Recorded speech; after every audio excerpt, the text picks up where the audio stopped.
skeptical and suspicious of the opposite. Let me say that the Central Council of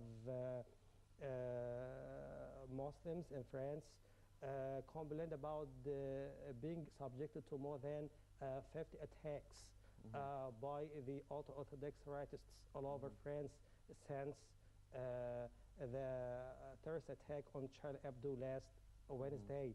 So what I want really to say exactly in this respect or in this connection is that we have to coordinate with each other to face terrorism as a global phenomenon, and we have to confront it because it comes to flora and fauna.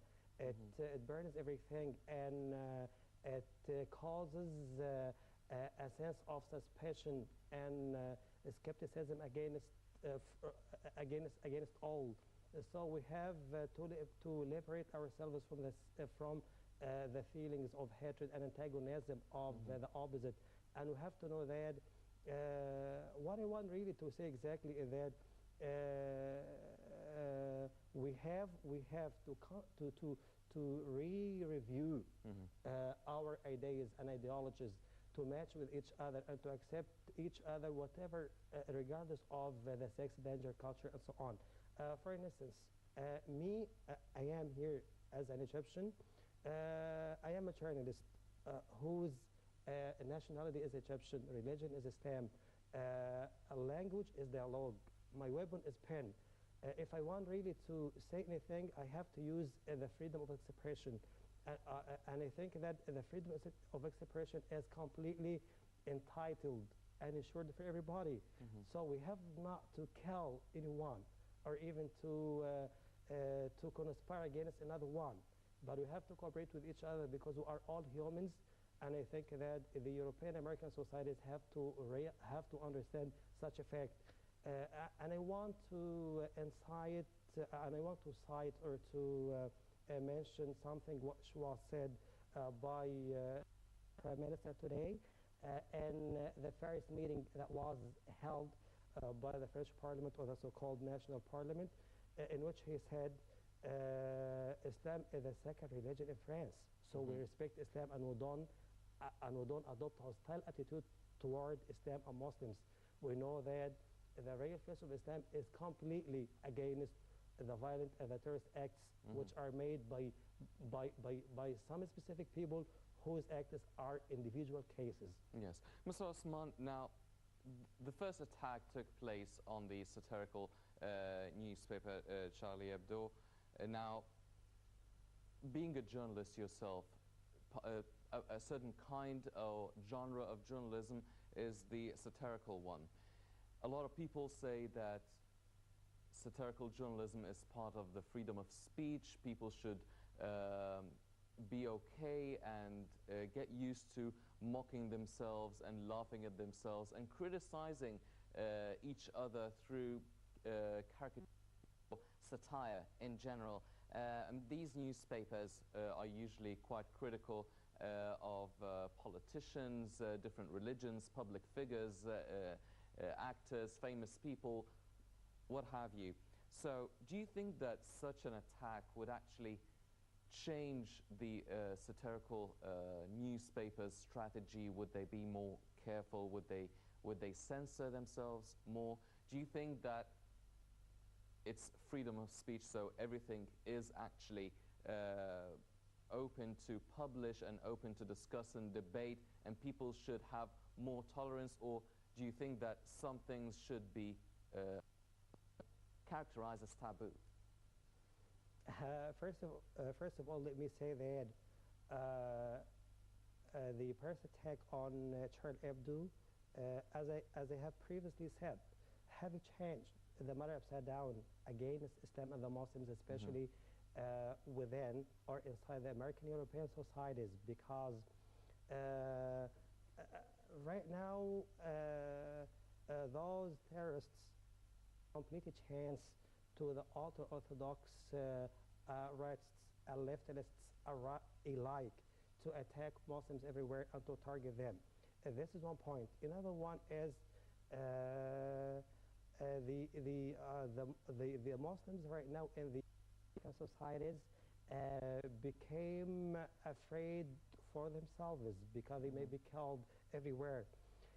So what I want really to say is that the media, the global media, the regional and even the domestic one, has to be completely objective and neutral in narrating events. They have not to exaggerate or even to overstate in describing the events which happen here or there. They have to be completely objective. Objectivity is the best thing that media is supposed to be adopting over time. This is one point. The second is the strategy of the satirical newspapers is specifically, and the American European societies will never change. I mean, they will never back off. They will never return. They will never surrender to the terrorist threats or to the death threats from anybody against them. What backs my speech completely is that most of the French media today morning published the French satirical weekly newspaper of Charlie Hebdo's new edition or version, which includes a photo for the Prophet Muhammad, may blessings and peace from Allah be upon him, in which he carries a banner that says or that reads, I'm Charlie.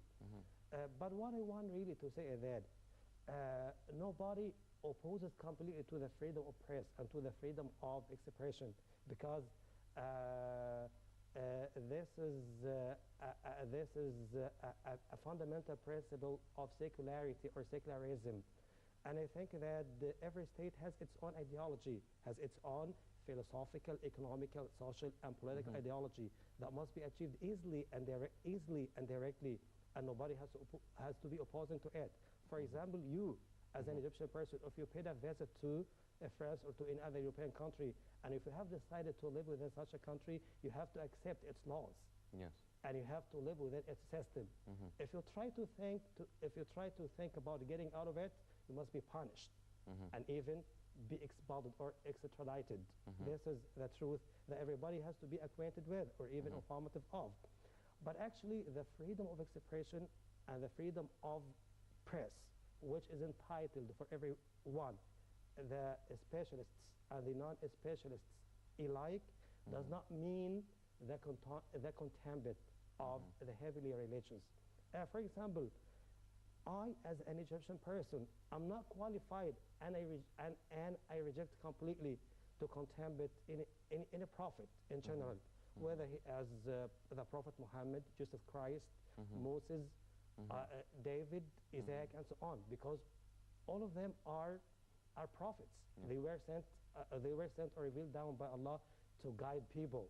So what I want really to say is that we have to respect each other, and we have not to use the freedom of expression and the freedom of press to contempt heavenly religions and to use them as a provocative means for making the others angry or for leaving them in anger, because this is completely rejectable. This is the second point.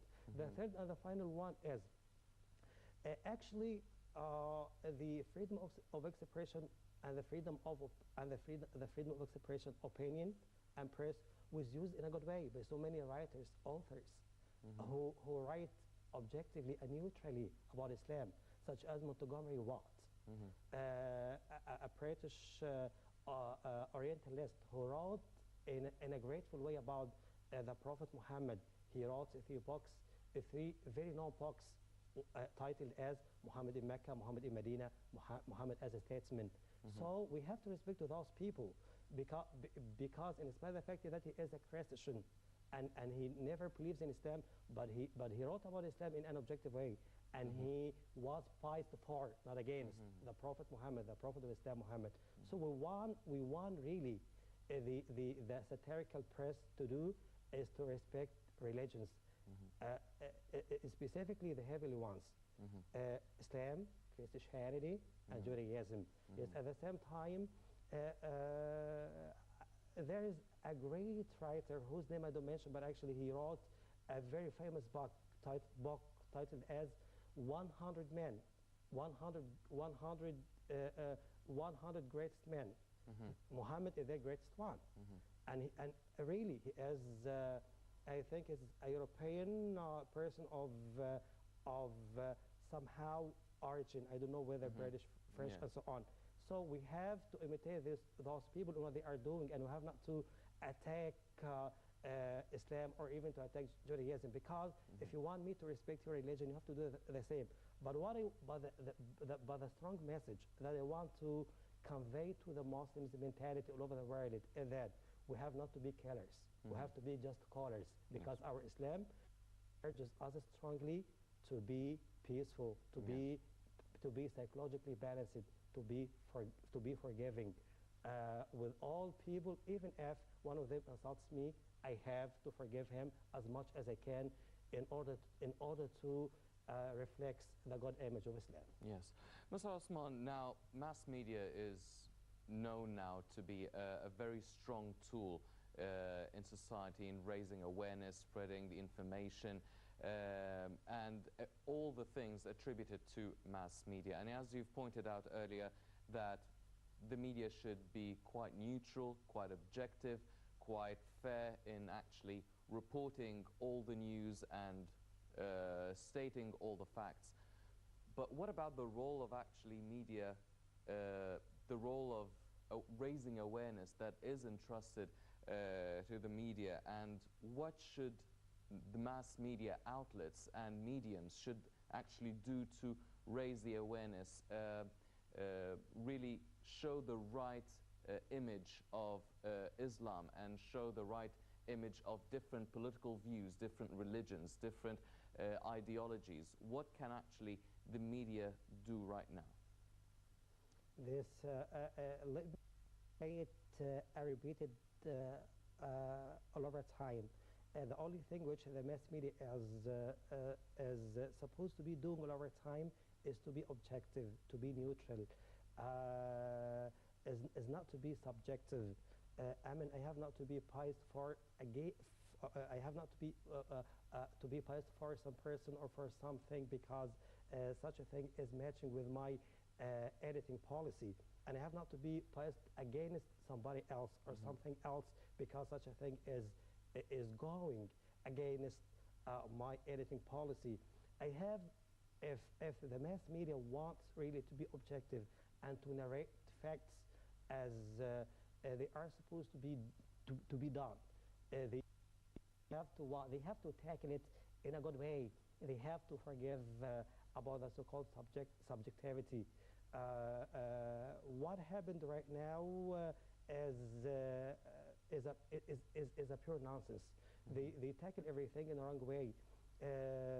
So I'd like to say that my message to the global media, to the regional and even the domestic one, or the local one, is that you have to be honest.